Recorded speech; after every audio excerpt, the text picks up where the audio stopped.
Why Watch That is a podcast featuring the critic and referee who go head-to-head on a quest to discover the best movies and TV shows Hollywood has to offer. Expect the unexpected from the critic. Well, nothing gets past the ref. We do all the work, so you don't have to. Welcome to Why Watch That.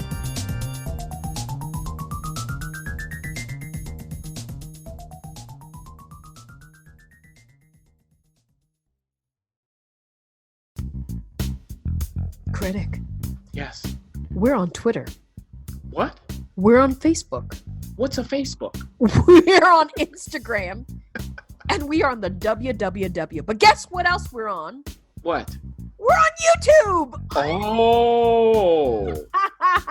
YouTube. That's right. We have our own channel. Yes, there you can find our episodes, some trailers, and a whole lot more we're cooking up. And we have a very, very special opportunity for you. That's right. If you subscribe at YouTube, our channel there, yes, this month of July, you will be entered to win a custom watching plan from WhyWatchThat. If you win, we'll tell you, hey, here's some things for you, just you, to check out. We will curate that thing for you. Ew, why watch that? We're kind of nice over here, aren't we? We sure are. So if you're interested in that, and heck, you should be on the YouTube anyway, the YouTube. See how I say it like old man? Not just a YouTube. Be on the YouTube anyway at our channel, Why Watch That. Subscribe in July, and maybe you'll know what to watch from here forth. Ooh.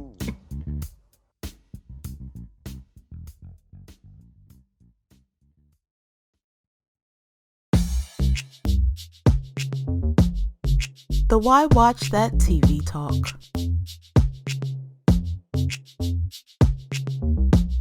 Ooh, ooh, ooh, we've got some TV for you. La, la, la, la.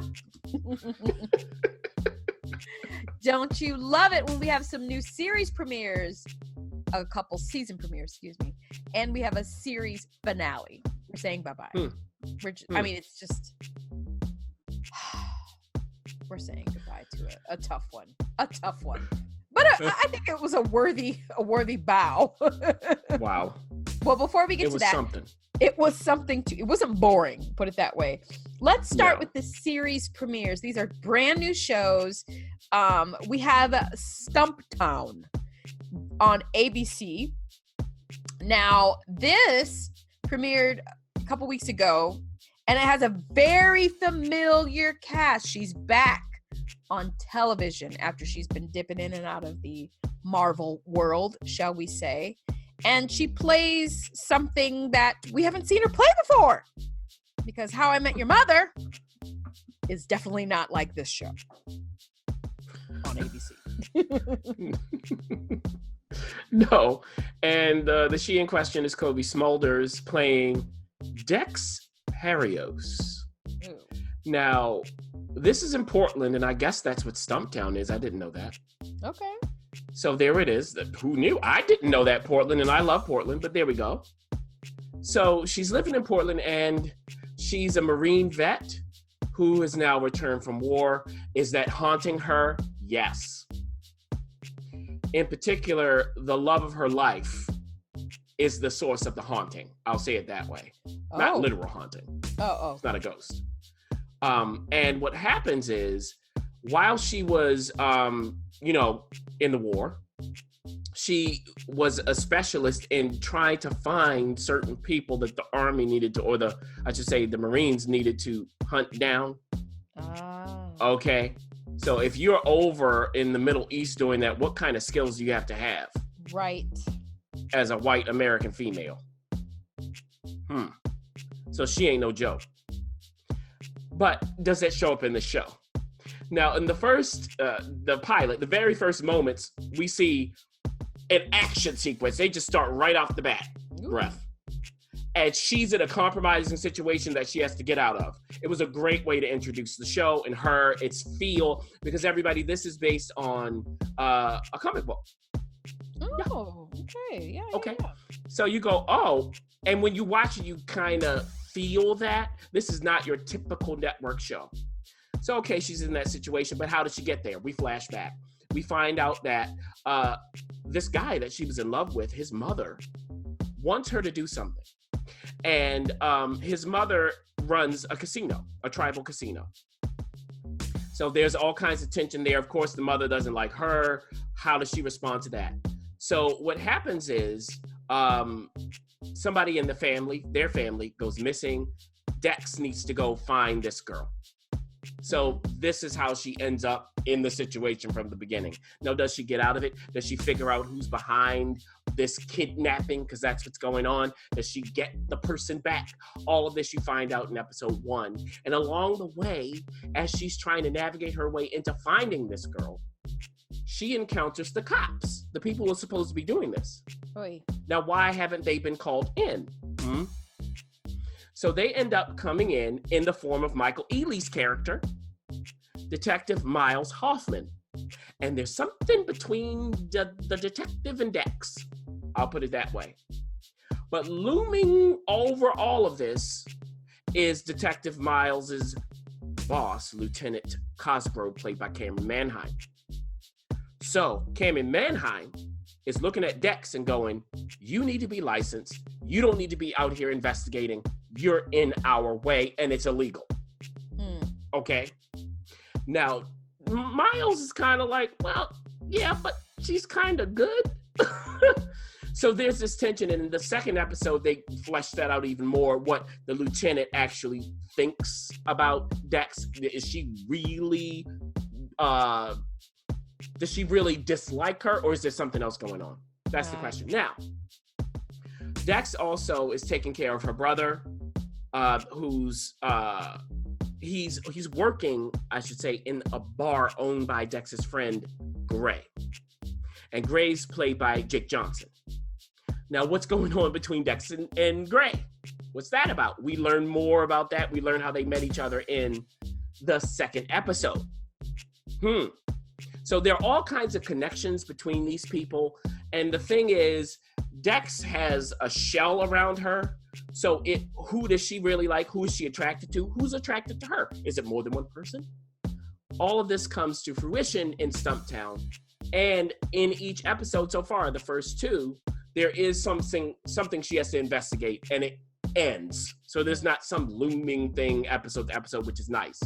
So if you like a detective procedural, an investigator procedural, you should watch this. I'll just say it that way. You should watch this. Based on the first 2 episodes, I enjoyed it. I like its aesthetic. I like its sense of humor. They don't wallow also in the story. There was only one moment in the pilot when they did, and I forgave them of that because it was a pilot, and they had a really good pilot. For pilots, I don't think you can do better on network TV. The cast, I love. I will say that. I think Kobe is great as the lead. She and Michael Ealy have a wonderful chemistry. They're both likable and nice to watch. They're interesting to watch. Jake Johnson is exactly right for his role. Cameron Manheim, of course, she walks into the room and you go, that's the boss. So it's just well done. And I hope that people find it who like this kind of show, because I think it's fun and there's enough meat on it too that makes it good. And I'll end it with this. When Kobe is fighting, it seems almost real. And I'll put it to you this way. She gets hurt when she fights. It's not like she's a superhero. No. Gotcha. Okay. So you know what the funny thing is, I recommended it to a friend and she loves it. So I feel like this could be a real different shift for ABC, because they do need that, they need some variety. Let's move on to... This was the best pilot of the season. Oh, yes. Excellent. Moving on to Almost Family on Fox, which is also a part of the ABC Disney family. It's like all really... Not really, not this. This Almost Family is... you don't want to find out that your family is this way. Put it that way. You don't want to just come across this type of Almost Family, just saying, oh, wow, we have the same. Okay, there it is. You're going to explain what I'm talking about with this, but I guess somebody was busy. Yes, busy at work in all senses of that word, all meanings. Now, who was busy? A fertility doctor named Dr. Leon Bechley, played by Timothy Hutton. And what happens is, hey, he helps women get pregnant. All these women he's helped. I mean, these are women who they've struggled, and he just has some sort of magic that makes it happen. Oh, does he now? And and he has a grown daughter who is basically his assistant, but she wants more for her life. She could be doing more, but she's the only one who can manage him. Okay, so what happens is news break comes out that somebody thinks that their child that, they got pregnant from Dr. Bechley, that their child's father is him. So instead of him fertilizing the egg with the sperm he said he was, he used his own sperm. Now, this then snowballs into something just huge. There are maybe 100 kids who are his children. And his daughter is looking at him going, no, come on, this can't be real. Yeah, it can. Okay, so how is she going to take this? And something happens to him health-wise, I'll say, that leads to all of this, that helps it to come out. So the daughter is trying to hold everything together. Right? She is a part of the company. Oh my goodness. And she now maybe has 99 or 100 siblings. And this daughter, her love life hasn't been the best lately. She's been just hooking up with guys. But there are at least 99 siblings out there. So how does that affect her? Just see if you can connect those dots. I won't go all the way. Well, hopefully she's not connecting those dots. Well, that's the question. Now, somebody who she needs help. She needs a lawyer, right? And one of the people she grew up with is a lawyer, but they're not friends. They're frenemies, maybe not even that. They don't get along. But this lawyer is possibly her half sister. Oh boy, jeez, golly. Okay. And then you find out the truth of that. There's also this kind of like social media star. It was, I think she was an actress from the past, and now she supports her whole family by being a social media star. And she ends up being one of the children too. So she's brought in, and really it's the daughter who thought she was the only one, with the frenemy, who's the lawyer, with the social media star. They meet, and are they going to develop some sort of family? Is it almost family? And what's going to happen to the papa? Is he going to be locked up for this? It is illegal. Yeah, totally illegal. And he did not discriminate, we must add. No, he did not. No, he spread the love. He did indeed. Yeah. So, okay. Oh yeah, she was an athlete. Who's now the social media star. Gotcha. Okay. So, here's what I have to say. Please. The premise, you're kind of going, could this work? It is based on an Australian TV show, Sisters. Oh, okay. And Raph, am I crazy? I remember something like this in the news. Maybe. Something like a fertility doctor got his patients pregnant. But anyway, I just can't. Something like, I don't know if it's another TV show. But so I was watching this going, okay, premise, let's see what they do with it. In the first episode, it was kind of like, okay, it's fine. I mean, you have Timothy Hutton. Right, yeah. Outside of that, I mean, if you're interested in it, you can check it out. It wasn't terrible, but there wasn't much for me to recommend. I mean, I will watch the second episode, but after that, I'm not quite sure. Oh, well, that's how it goes sometimes. Yeah. So you got a chance to see something that I sneaked a peek at. I didn't finish. Mm-hmm. And this is Raising Dion. It's all episodes are now available because it's on Netflix. Yeah. And this is a 9-episode season, which is interesting. Mm-hmm. It is based on a comic book. It is based on a short film. But you tell us about it. Tell us what's going on, because I heard that you finished it. I did. Okay, so it's called Raising Dion. Who is Dion? Well, hold on. Let's talk about his mother first, because she's the one who's raising him.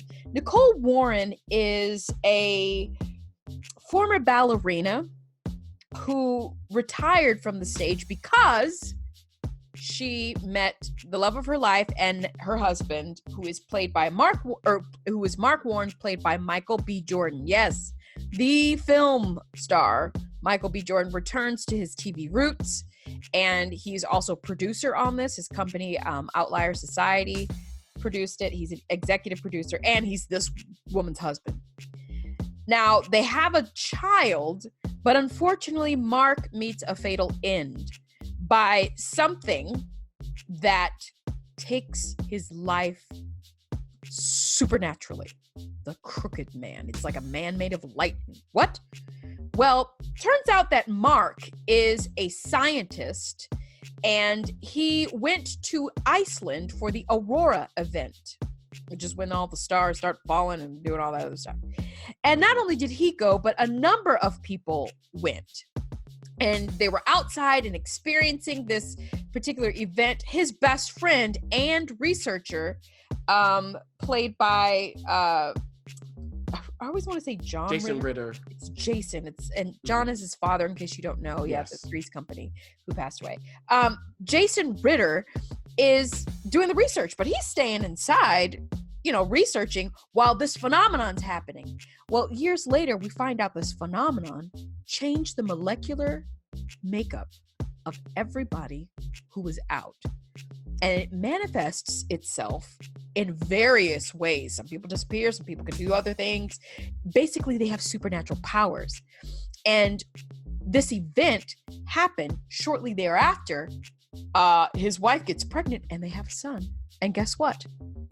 Dion starts manifesting these superpowers. However, Mark died and isn't there to help raise him. Now, what does a single mother do? This, and we might as well, because they address it. She's Black. The kid is Black. She's a single mother. How is she going to raise this child?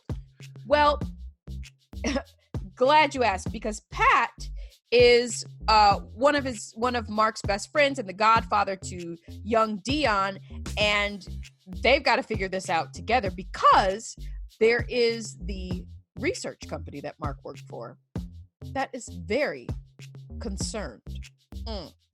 And once people start to find out that young little 8-year-old Dion has supernatural abilities, the question is, what do they usually do with people like that? From all the comic books and every movie, it's very imperative that they keep them safe.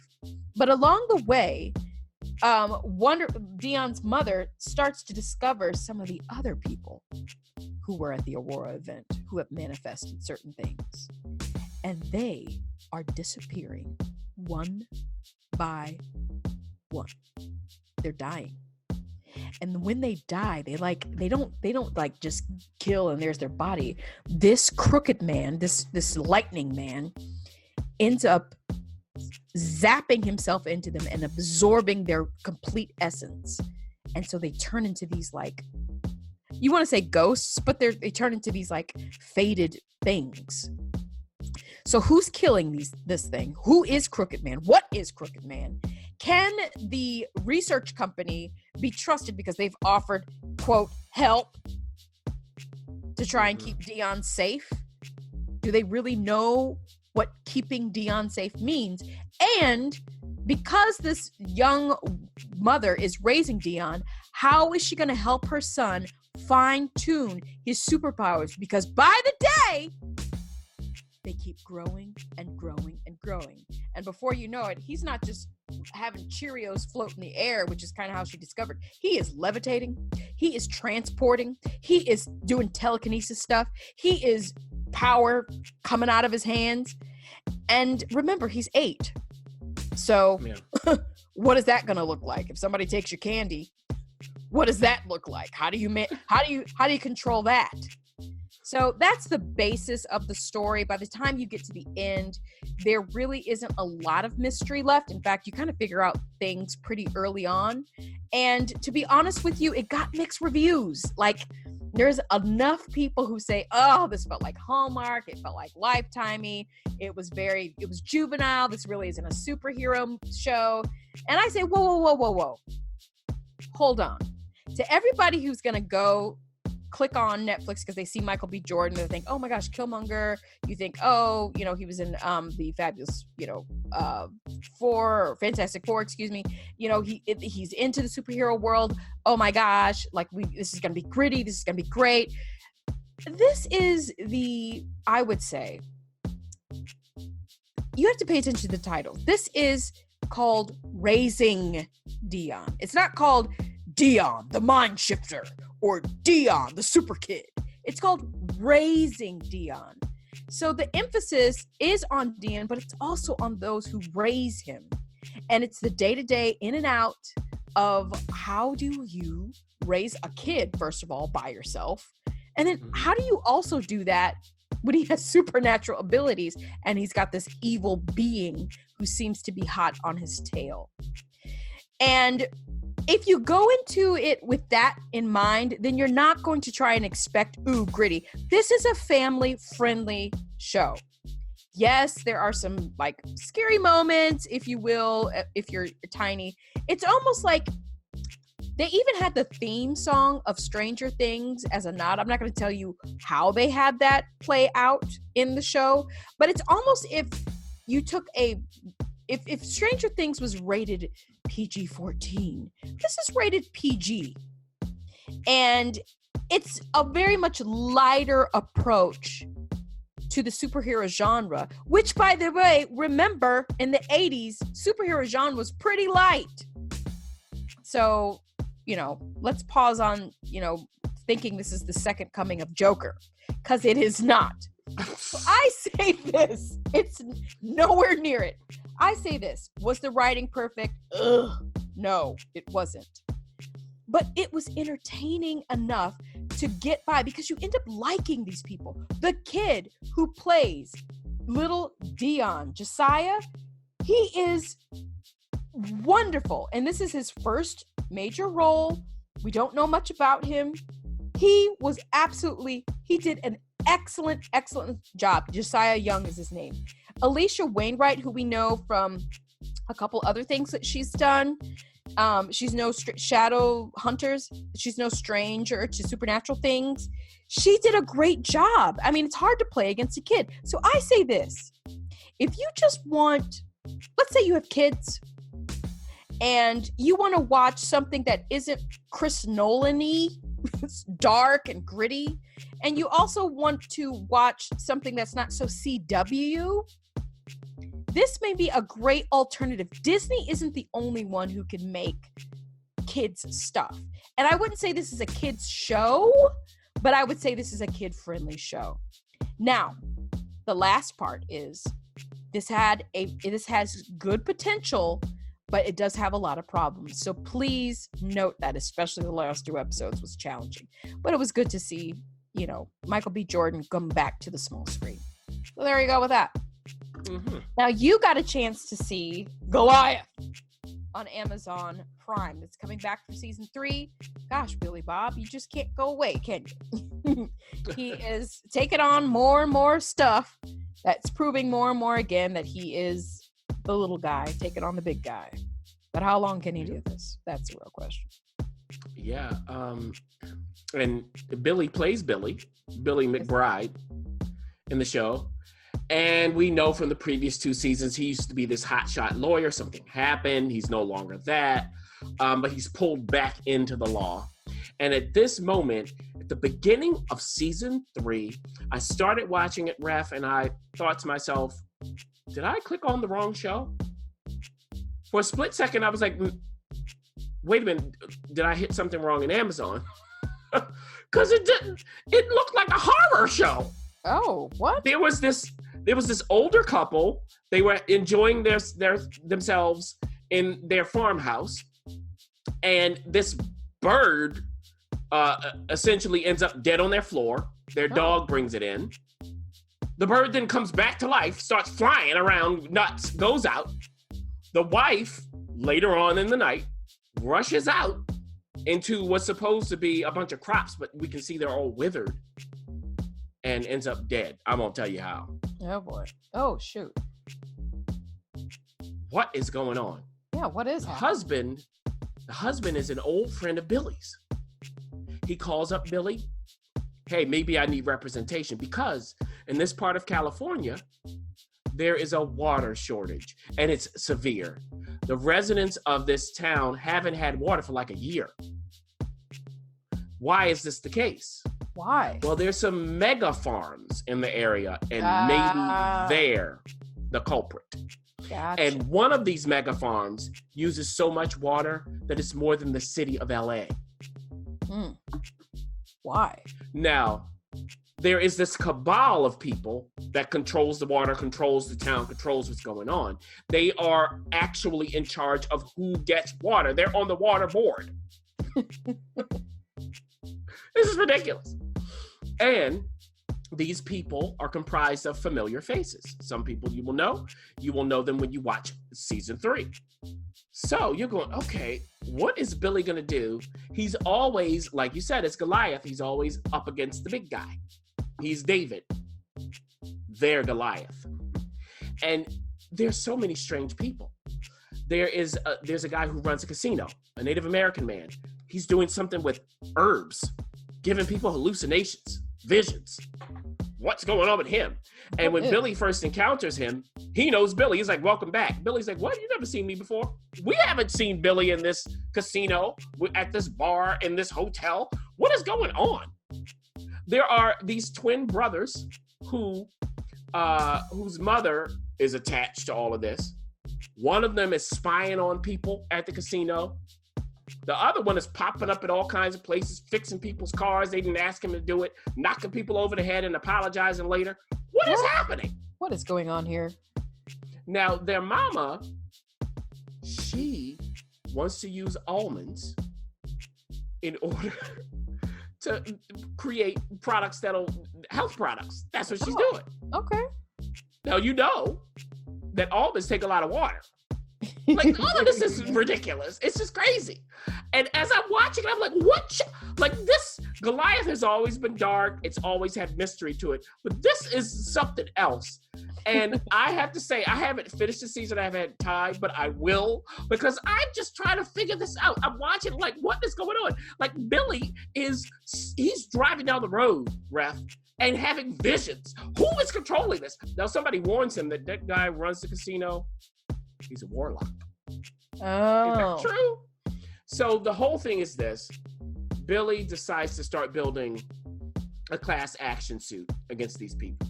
Are they going to let him succeed? How many people are going to be left standing at the end of this as well? That's the question always in Goliath. And I think if you've seen the first 2 seasons, then why not watch season 3? I do enjoy the shift. They needed the shift. They changed the locale. They changed the tone a bit. And you always have Billy Bob Thornton looking around going, why am I here? What am I doing? Like, he's perfect at that. So it's always interesting to watch. And I'm going to tell you this to end it for Goliath. Nina Arianda, who plays Patty, his partner in crime, is a hoot. Nobody can say her name right. They did a whole thing where she's on the local news trying to get people to come out for this class action. They say her name wrong again. She doesn't know which camera to look at. It's hilarious. So that's Goliath. Oh, there you go. That's on Amazon Prime. You can check that out. You can check actually the entire series out if you really want to start from scratch. Let's move on to another show that, boy, oh boy, you like it. It's in season 3, just like Goliath was, and it's on Epix. Now, that's a little more difficult for people because a lot of people don't, they have to pick and choose. Oh, HBO, Stars, Epix. It's Get Shorty. Yep, it's back. And the question really lies with, all right, we've made movies. People have died making this movie. They've tried to sell it. Where are we at this point? I mean, we've got a mobster/producer, and he has enemies from all over the place. Can he survive is the question. Well, yeah, and keep in mind, at the end of season 2, he was locked up. So this all came crashing down. His boss, the drug queen Amada, they came after her, because here's what happened. Ray Romano's character, Rick, was working with the feds undercover. And Amara and he were in love. Now, was it real or not? I won't tell you. So they were about to get married. This is how far this went. I love it. And Rick knew that the feds were coming in to get her, and he starts being honest. He starts talking about you and me and all that stuff. She's looking at him like, what? She smells something. She smells a rat. They bust in. She jumps out of the window on her car and rides off. Where's she gone? Now, to protect Rick, they lock him up, but he gets, the white collar criminal, jail. He's fine.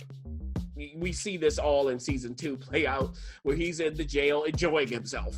It's, it's Camp Fed. Okay. So they try to protect his cover, but Miles, played by Chris O'Dowd, he goes to real prison. And at the beginning of season 3, he's finally coming out. Boy. Now, does he have some people to pay a visit to? Oh, he sure does. You know that. To pay back? Yeah. And one of them is a studio exec. Now, here's what happened. You talked about that first movie. Well, after that first movie, Miles, who was a producer, now he is a hitman criminal, okay? So this was all about, washing Amara's money. That was the whole scheme. This went well enough that he optioned another book and put that in production, but then he had to go to prison. So the guy who's the head producer scrubbed his name off of the film. Of course, he's a criminal. We can't have him on this. And the film is a raging success. Of course it is. So he's in prison. The film is doing so well. He comes out and he goes, well, you owe me, right? Now, this studio exec is like, I can't trust him. He might try to kill me, because he left him a gift at the end of season 2 that wasn't pretty. Okay. So what's happening with Miles there? He's in a halfway house now. And at the halfway house, of course, there's some people who don't know who he is and they think they can get over on him. No. Now, he's in a halfway house. If he makes the tiniest mistake, he goes back into prison. So he's on pins and needles there. He convinces this studio exec to give him a job as an assistant. But the studio exec is like, we need to get him out of here. So he has eyes on him, all kinds of things, but Miles is no dummy. Now, his best friend, Lewis, who's not the brightest bulb, he escaped all of this because of some choices he made. So he didn't go to prison. And he is now a talent agent. And one of the actors from the first film he's representing, who is now a big shot. He's a huge talent. So Lewis is a major agent. Now, in the show, in season 3, he's not doing any work. He's like, this is the easiest thing I've ever done. No work and I get paid. So they're making a whole comment on talent agents. Yes. That's hilarious. And he's so successful because of his clients that there's a major talent agency that wants to bring him in. And they have ref all of the big, partners in the firm there, sitting there, and they're trying to sell him on joining them. Oh, this person reps Robbie Malek, that kind of thing. So we want you to join. And, we'll give you 45 points and your own team and all this other stuff. He's like, okay. They're like, we want you to bring your way of being a talent agent to our agency. He doesn't have a way. They ask him how he does it. He's like, how do you pick? They said, how do you pick roles for your clients? I just read the script and count the number of lines. And they start laughing like it's a joke. It's not a joke. Okay, now, back to Rick and Amara. Rick is telling us the story of how he went to Guatemala to meet up with Amara and get married. Do we believe this story? Why is he telling it? Is he trying to sell something? And he talks about Amara in the past tense. He claims that she's dead. Is she really? No. So that's a mystery as well. And then there are other people involved. There is one former studio exec who she and Miles had something going. She's not doing so well now. How are they going to meet up? Is Miles going to be able to get back up to the top? And if he does, what will be the consequences and who will be left in his wake? So in the very first episode of season 3, essentially Get Shorty has done this. We're resetting the story. So they set up all these different characters where they are now versus where they were. And so you can see a glimpse of where they're going. I enjoyed watching the setup. So it's almost like watching the show from the beginning again. So we have the setup. The question is, with these pieces now in place, where are they going to go? From the first 2 seasons, I trust they know exactly where they're going. So I'm looking forward to what unfolds. Yeah. Okay, now we've got to end this. We really do, because we've got to say goodbye to a show that the two of us have watched from start to finish. Calgon has taken us away. Yes, we are talking about none other than PBS's Poldark. It is my secret confession. Poldark is bowing out after 5 seasons, 5 glorious, ridiculous seasons. And the two of us got a chance to binge it. Now, you may be thinking, wait a minute, there's only like a couple episodes out. Well, if you are a member of the subscription service, it's actually not a subscription service. If you donate at least $5 a month, you can have access to binge watch most of their shows when they're released. Not every single show, but most of them. And you also get access to all the previous seasons. But if you're just like, after the critic kind of walks through some things, if you're just like, oh, this sounds interesting, you can go to Amazon Prime and watch the first 4 seasons. They usually get PBS's stuff. So you can go there, watch it, and then if you want to donate to PBS, to your local PBS, then you can binge watch the rest of this, or you can just wait week by week. Poldark, the final season. Oh, wow. So Ross Poldark, played by Aidan Turner. In this season, of course, like every season of Poldark, there are obstacles, there are problems. Oh, jeez. You know, these people can never get a break. And what has happened is, when he was in the war, the American Revolutionary War, that's what we call it. No, what do they call it? The American War? I don't know what they call something like that, yeah. So, you know, he's fighting for England, obviously. And while he was there, his life was on the line. And I don't even know what his rank was. But this guy above his rank found him and brought him to Dr. Ennis to save his life. So he's indebted to him. Now, what happens is, this man who saved his life, he has been living in Honduras. And the time period, my friends, is around the 18th century, right? Into the early 19th century. So what was going on? In the Caribbean? The slave trade. Yes. So how does this man fit into that? Well, was he a slave owner? He was, but he was a good one. So good, in fact, he married one of his slaves. Oh, yes, he did indeed. Colonel Ned, that's his name. There we go. So he's a colonel, and his wife is Kitty, a former slave. They come back to England. Why?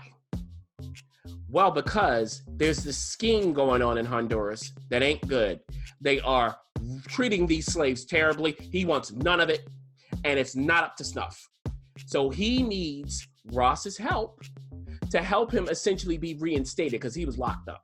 All right. So can he get back what he had from before? That's the question. Can Ross help him out? Because remember, Ross is now a member of Parliament. Now, another member of Parliament is George Warlegan. Oh, widow George. And he has just been knighted. And if you know George, you know that means he's even better than he was. And was that even possible? He has a sniveling, sneering uncle at his side. And these people are all about the Warlegans. That's it. They don't care about you. They couldn't care less. So they are offered this opportunity to go into business that involves the mahogany business. And mahogany is produced by slaves. In Honduras. In Honduras. So we know how all of this connects. Now, what do the Warlegans think? What does George think about the slave trade? That's kind of his attitude. Is it what he thinks or somebody else thinks? He's just like, why is this a concern of mine? I'm making my money. And by the way, I'm preoccupied because my late wife is still alive. Wait, what? He's having visions. Oh, Lord, he is. And we're having them with him because she's talking to him, he's talking to her, people are looking at him, he's looking at her, but they don't see her. And they're having good old conversations that were hilarious. But this is not good. You can't have this. He can't even sign this document to go into business with these people because he's seeing ghosts. So Dr. Ennis has to come in to help. Now, that means somebody knows that he's losing his marbles. Where is that going? Uh-oh. Also, as we go through this 5th season, we talked about, okay, there's this slave trade going. Now, when Kitty and Ned come to England, Ned can't keep his mouth shut. Oh my gosh. He's incapable. So he keeps making it hard for Ross to help him out. And they want these English people to come out against slavery. So that's an engine here. And at the end of the season, because I don't want to give every single thing away. At the end of the season, there's a return of some people. And it's connected to Ross's mind and maybe somebody else's mind, the Warlegans. There's something happening because in the town where Ross lives, of course, people are hurting. They're not doing well. There aren't enough jobs. And this is where Ross's wife, Demelza, comes in. She tries to hire one of these people. And this chick is nuts. Oh, geez. I'll just put it that way. She thinks that she should have what Demelza has. Because remember, Demelza started as a scullery maid and then Ross married her. So this is a problem. There are people stealing from Ross's mind. And there is a foreign presence. A familiar foreign presence. Yes. So in the end, what's going to happen to all of these people? And the question is, who's left standing? Wow. That was very good tiptoeing. Yeah. I'll say this real quick. That's it. This season, if you have watched Poldark before, there is absolutely no reason why you shouldn't finish it. I mean, really, they left us with a big, huge cliffhanger. We know that Ross's first love and George's wife is dead. Yeah. She died at childbirth. And the question really lies, there's some other plot points that you didn't give away, which is good. But I do want to bring up that her first son by Ross's cousin, Freddie, I believe what's his name? Freddie? I think Francis Poldark. Francis. He's coming to his own and he is fully becoming a man. And the question is George going to give what's rightfully his back to him? And is everyone who's a Poldark going to still be a Poldark? I'll just say that because that's a big mystery. There's a floating Poldark out there that clear the throat. Is he, going to be a Poldark or is he going to be a Warlegan? We'll just say that. Jeffrey Charles. That's it. Jeffrey Charles. That's right. Jeffrey Charles. Mm-hmm. And I have to say that this season's no different from all the ridiculousness. It was, in fact, more ridiculous because they're ending. The last 2 episodes went full speed ahead. I mean, it was like a roaring train just blazing through it all because they had to wrap up a lot of things. And I will say this. You thought there was a bow around every single, present that Poldark gave us. No, there's a little mystery left. There's some things that are still out there. So I would say if you haven't watched it, you can go to Amazon Prime right now and catch up. It's ridiculous. It's soap opera set in the period time. And if you watch the previous seasons, please don't miss out. And if you really want to binge it, just donate $5 a month. It's no worries. Yeah, I echo everything you said. And I do have to tip my hat to the cast. These people were having such a good time. even when they have nothing to do, just look at them in the background. Prudy, played by Beatty Edney. There was one scene, Ref, we were talking about this. All she had to do was bring a man into the room and leave. That's it. She slinks in with this look on her face. I'm like, what is she thinking about? They were having so much fun. It was all over the place in a good way. And I will say this, when they had to actually nail it, they did. When George is seeing his deceased wife, it was good. Yes. He's about to sign that document and looks up and starts talking. All these moments, he's like, wait a minute, but how are you going to blame me for this? It's like, what? But he's talking. He's not like, it's that's what made it so like, oh. Right. It's just the way I did it. He's not overdoing it. He's like, what do you mean? No. How am I expected to do this? I didn't want that to happen to Ross. I mean, what do you want from me? The uncle's like, we have other engagements and we will sign this later. I mean, it's just fun. It's ridiculous. And as always, the question is, between Ross and Demelza, who's cheating on whom? Thank you, Poldark, for all the wonderful years that you've given us. We certainly will miss you. That's it for this week. We'll have plenty more next week. So you come right back here at Why Watch That. We promise to keep you in the know on all this hop slinging television.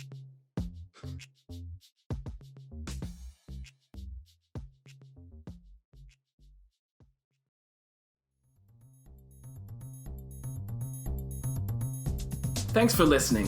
For additional resources, visit WhyWatchThat.com. Good idea, and we'd love to hear from you. So go ahead and leave comments, feedback, and you can rate us on iTunes. We'll see you next week. See you.